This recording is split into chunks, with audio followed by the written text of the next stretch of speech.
आखिर गुनहगार कौन है? ये जमीनें किसकी है? किस शर्त पे दी जा रही है? वहां पे जिस गोधन की आप बात करते हैं, उस गोधन का क्या होगा? वहां के लोगों का क्या होगा? उन किसानों का क्या होगा? वहां पे रहने वाले लोगों का क्या होगा? सब कोई कभी विचार किया आपने?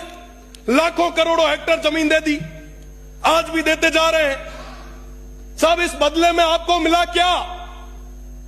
आज भी वो क्षेत्र बिजली के लिए तरस रहा है।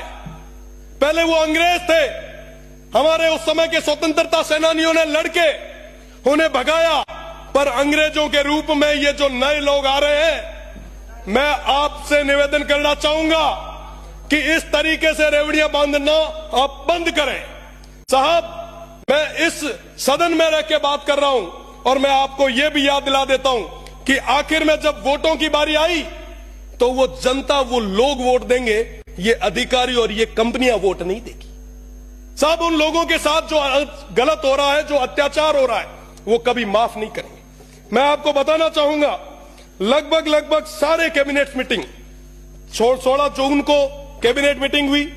पहला ही पहला डिसीजन हमारी कैबिनेट का क्या रहा? यहां पे कई सारे माननीय सदस्य भी विराजे हैं, वरिष्ठ, आप पढ़े, आप देखें, हमारे दुख को आप समझे, हमारी पीड़ा को समझे। और हम ये इसलिए कह रहे हैं क्योंकि आने वाली पीढ़ी आपसे और हमसे पूछेगी कि साहब, ये जब रेगिस्तान खत्म हो रहा था, ये वन्य संपदा खत्म हो रही थी, तो उस समय आप क्या कर रहे थे? साहब, भगवान के लिए ही सही, पर उन लोगों के साथ जो कहीं ना कहीं अनपढ़ रहे, इस तरीके का अत्याचार आप ना करें। अगर वो लड़ने के लिए आगे आ गए तो मैं आपको बता दूं कि रोकने के लिए आपका सिस्टम फेल हो जाएगा। वो मजबूत लोग हैं जो 75 और 61, 65 और 71 की लड़ाइयों में जिन्होंने अपने सिर दिए, उनको हल्के में ना आंकें, उनके साथ इस तरीके का अत्याचार ना करें, उनकी जमीनों को कोड़ियों के दाम पर आप मल्टीनेशनल कंपनियों के चरणों में न दें।